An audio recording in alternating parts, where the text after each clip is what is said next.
Hi everyone, this is Joan. And for those of you who are still wondering or thinking about how does the Most High view interracial couplings and such, I wanted to give you some more information.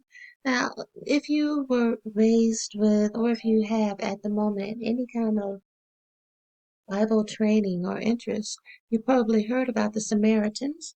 Now, most people have heard of them, about the Good Samaritan and the Samaritan woman at the well. They've heard of them, but they haven't really given much thought to who exactly were the Samaritans. So, what you're looking at is something called Bible Chat. It's kind of a biblical knowledge base and I think it has something to do with AI. But in any case, it's a short article, so let me read this to you and let me try to keep my voice. Excuse me. Why was there conflict between Jews and Samaritans? The conflict between Jews and Samaritans is a deeply rooted historical and theological issue that dates back centuries before the time of Jesus Christ. To understand this animosity, one must delve into the historical, religious, and cultural context that shaped the relationship between these two groups. The origins of the conflict can be traced back to the division of the United Kingdom of Israel after the death of King Solomon around 930 BC. When the kingdom split, the northern kingdom retained the name Israel with its capital in Samaria, while the southern kingdom became known as Judah with Jerusalem as its capital. The division set the stage for future hostilities. In 722 BC, the Assyrian Empire conquered the northern kingdom of Israel and deported many of its inhabitants. The Assyrians then repopulated the area with people from other conquered territories, leading to intermarriage between the remaining Israelites and these foreign settlers. This mixture of populations resulted in a syncretistic form of worship that combined elements of the worship of the Most High with pagan practices.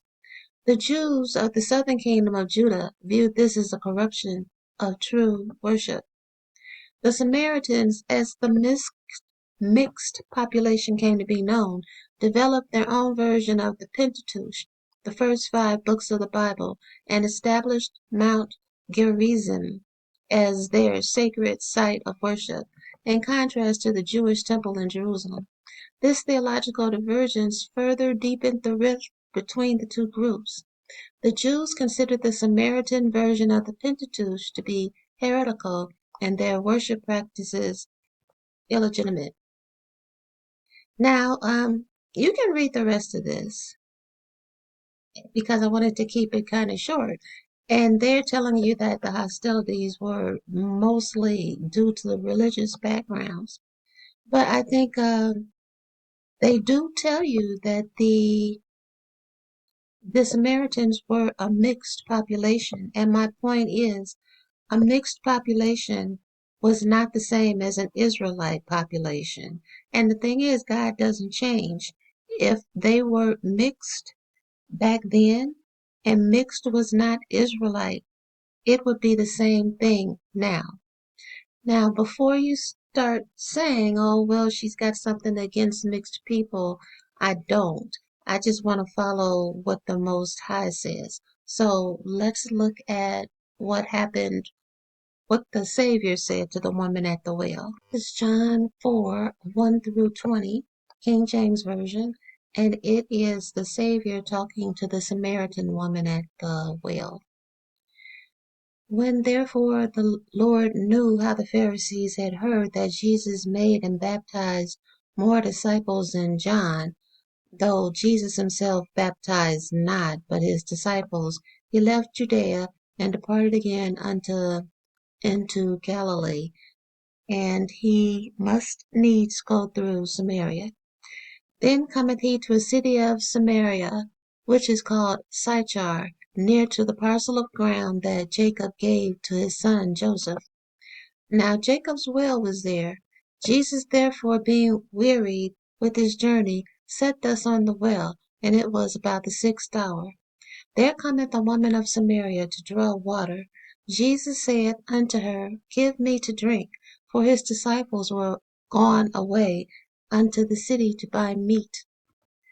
Then saith the woman of Samaria unto him, How is it that thou, being a Jew, askest drink of me, which am a woman of Samaria? For the Jews have no dealings with the Samaritans. Jesus answered and said unto her, If thou knewest the gift of God, and who it is that saith to thee, Give me to drink, thou wouldest have asked of him, and he would have given thee living water. The woman saith unto him, Sir, thou hast nothing to draw with, and the well is deep. From whence then hast thou that living water? Art thou greater than our father Jacob, which gave us the well, and drank thereof himself, and his children, and his cattle? Jesus answered and said unto her, Whosoever drinketh of this water shall thirst again, but whosoever drinketh of the water that I shall give him shall never thirst. But the water that I shall give him shall be in him a well of water springing up into everlasting life. The woman saith unto him, Sir, give me this water, that I thirst not, neither come hither to draw. Jesus saith unto her, Go, call thy husband, and come hither. The woman answered and said, I have no husband. Jesus said unto her, Thou hast well said, I have no husband. For thou hast had 5 husbands, and he whom thou now hast is not thy husband. In that saith thou truly. The woman said unto him, Sir, I perceive that thou art a prophet. Our fathers worshipped in this mountain, and ye say that in Jerusalem is the place where men ought to worship.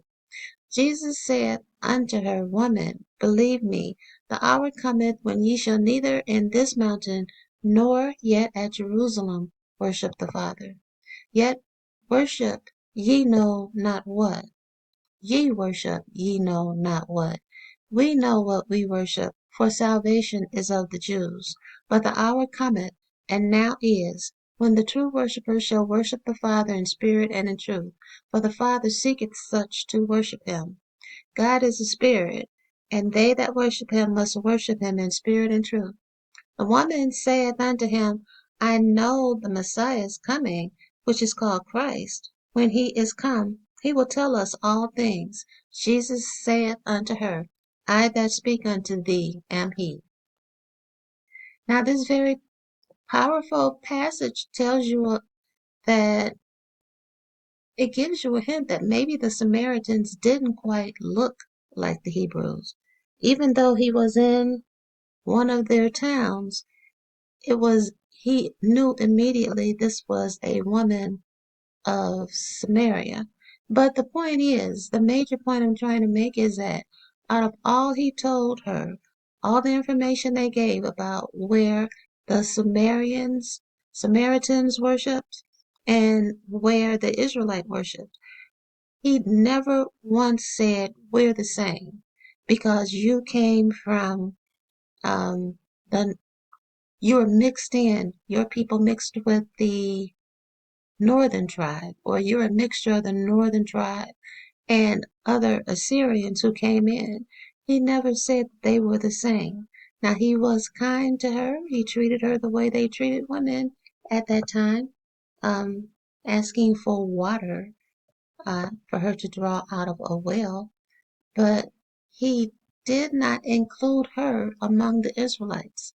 But he did include her as a people. He didn't reject her and say, You have no place. But he did not give her Israelite identity. Now, that might not seem like much, but I think it's telling you that mixed may be wonderful, but it is not the same as an Israelite. Now, this is just one example. I want to come back, but I don't want this to be that long. I want you to have time to digest it and think about it.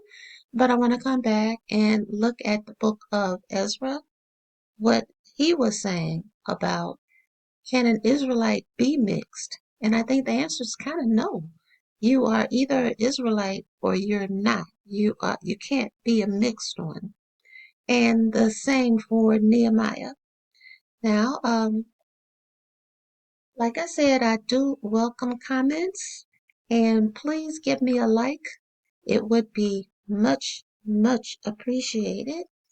And please take a look at my book because I put a lot of work into that. And I think that it's good to know certain things that might be looked at as being kind of a detail in your biblical study. Okay, here is the book about King David. And I think one of the really great women of the Bible that you don't really hear much about is Abigail. Now, you may not be familiar with the name Chileab, but I think he was very important, especially, well, to the Israelites and what happened to King David's son. Like I said, I wrote this because I kept thinking that there was a coup in the kingdom, and I kind of questioned Bathsheba. Like I said last time, Bathsheba was mixed, at least somewhat. But that is something to, well, please look at the book and let me know what you think. So you guys have a great rest of your day, and if you have any questions or concerns, please leave them in the comments. If you have a comment, please leave it in the comment. And I am more than happy to address anything that you might want me to. Because to me, this is very, very important. This means life. They're taking in knowledge of the Most High and His Son. So, you guys have a great rest of your day.